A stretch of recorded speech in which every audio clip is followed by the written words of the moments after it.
Hey y'all, it's Sean Browning again, historian, true historian. Today, I want to talk about the Beirut Barracks bombing, October 23rd of 1983, during the Lebanese Civil War. The UN had sent French, Italian, and U.S. forces as part of the multinational force on a peacekeeping mission.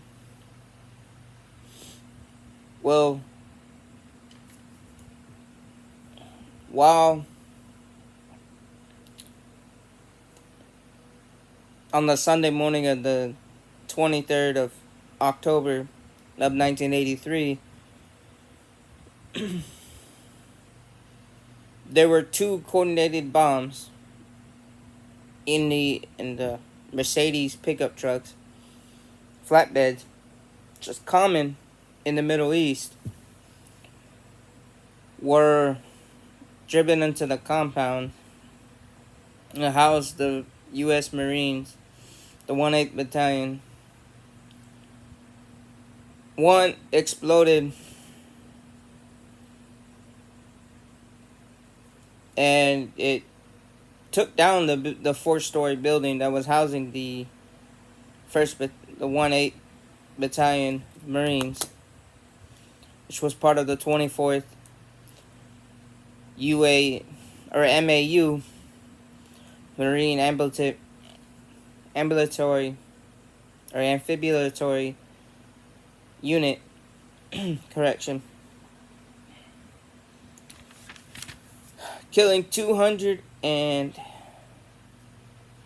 a total of 241 or 250, or killing a total of 307. Correction.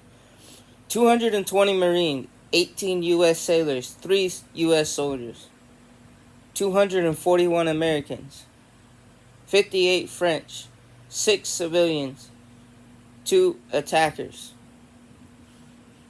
Now, one of them was a elderly Lebanese gentleman who, he slept in his concession stand, and it was near the buildings, and he was killed in an attack. The whole building collapsed, and it also severely injured 128 Americans.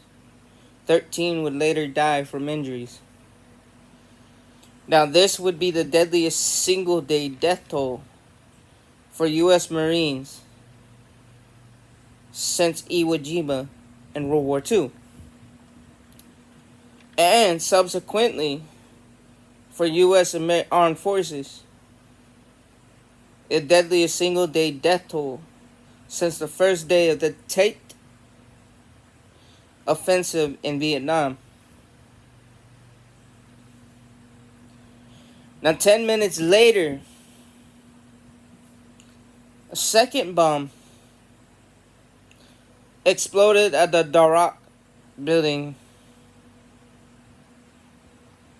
where French paratroopers of 2 different units, the 1st and the 9th,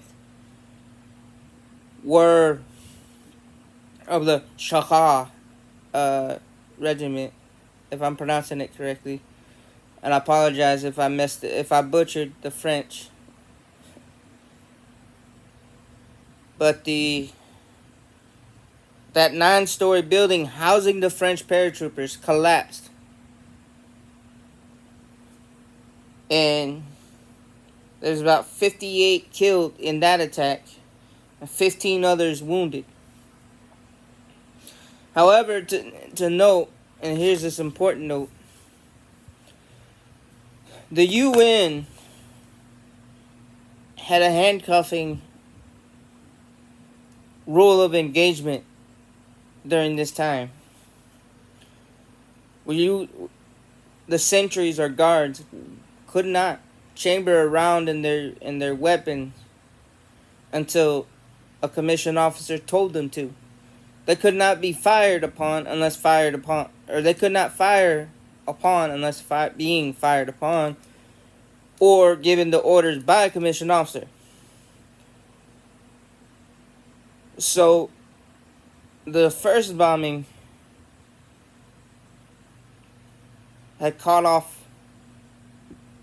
both the U.S. and French off guard, and even though the sentries were awake, they could not respond in time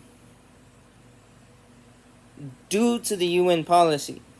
However, when the second truck was driving toward the Dakar building, the French paratroopers fired upon it, killing the driver. However, the truck still exploded after it crawled to a stop. Now, I also want to tell you that the explosives came about to amount of 9,500 kilograms, equivalent to 21,000 pounds of TNT. No wonder both buildings collapsed. Now, this is, they don't always bring up in regular schools history's curriculum, but this is very important because the terrorist attack, because this was done by terrorists, then that called themselves Islamic Jihad, or aka Hezbollah, which was a front to Iranian proxy. Meaning, this whole thing was coordinated and orchestrated, coordinated, and funded by Iranian-backed Al-Qaeda / Hezbollah. Meaning, this was an Iranian operative. Although later on we couldn't get all the clear picture. And this was key because Iran would use this, as they do now, as probable deniability.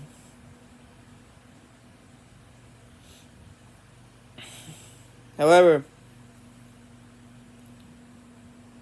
as I've seen in Iraq, our rules of engagement have changed since 1983 to where if a vehicle is coming at us at a high rate of speed or driving in any suspicious manner, we can fire upon it because it is considered a weapon.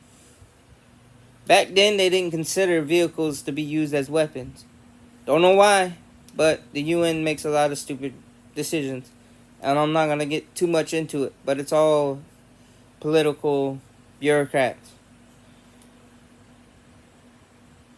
But I know this one is near and dear to my heart. Because both my parents were stationed in they were both stationed in Rota, Spain, at the Naval Hospital. My mother being a hospital corpsman, and my dad, though at the time a civilian, he worked having the body bag.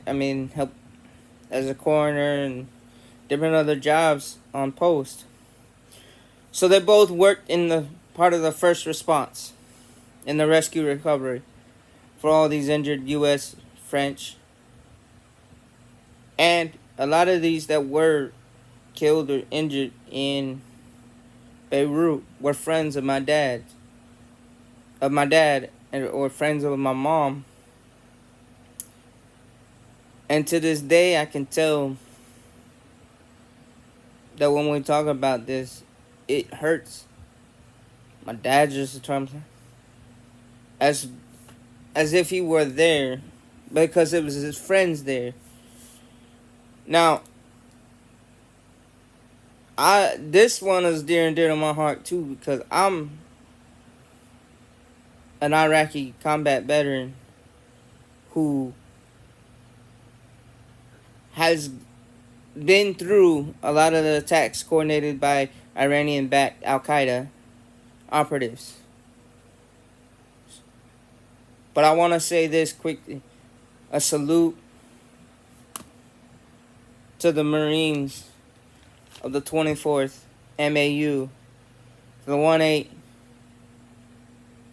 it's about, and to the ones who fell. Thank you for your service and your sacrifice.